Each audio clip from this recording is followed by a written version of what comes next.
Lumago ang ekonomiya ng Pilipinas sa ikatlong bahagi ng taon ayon sa Philippine Statistics Authority. Pero kasabay ng paglago ng ekonomiya, ang paghina naman ng halaga ng piso kontra dolyar. Nakatutok si Maki Pulido.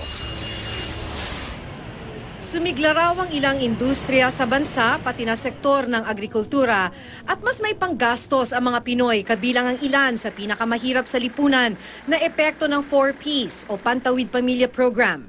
Ang resulta, 7.1% ang inilago ng GDP sa third quarter ngayong taon, mas mataas kumpara sa 6.2% nung kaparehong panahon noong isang taon.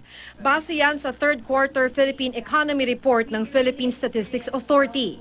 And we are the fastest growing among major Asian emerging economies that have already released data for the quarter. We're higher than China's 6.7%, Vietnam's 6.4%, Indonesia's 5%, and Malaysia's 4.3%. Ayon sa NEDA, partikular na lumago ang mga industriya ng manufacturing at construction.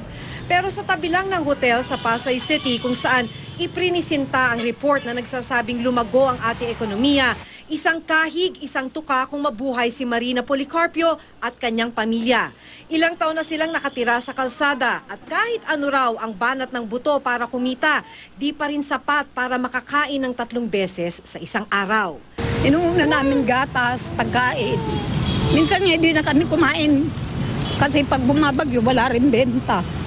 Araw-gabi nandito kami. Sa mayayaman siguro. Sa mayayaman, yung mahirap, talagang hirap. Andito pa rin kami kahit anong gawin. Sabi ng NEDA, hindi naman agad-agad mabubura ang kahirapan. Kung tutuusin, naibaba na raw ng Aquino administration ang poverty incidence sa 21% mula 26.3% noong 2009 at target ng Duterte administration na pababain pa ito sa 14%. This is the reason why we have actually embarked on the Ambition natin 2040 to go for this continuity of programs so that the goal is really to eradicate poverty by 2040. Lumaguma ng ekonomiya, humihina naman ang piso. Umabot na nga ito sa 49 peso level nitong mga nakalipas na araw, ang pinakamahinang palitan sa loob ng 7 taon. Sabi ng NEDA, dulot ito ng mga agam-agam sa pagkapanalo ni Donald Trump sa US elections. This one will stabilize as soon as makita kaagad talaga ng market kung ano mangyayari. It will have to wait until the first Federal Reserve meeting after President-elect Donald Trump assumes office.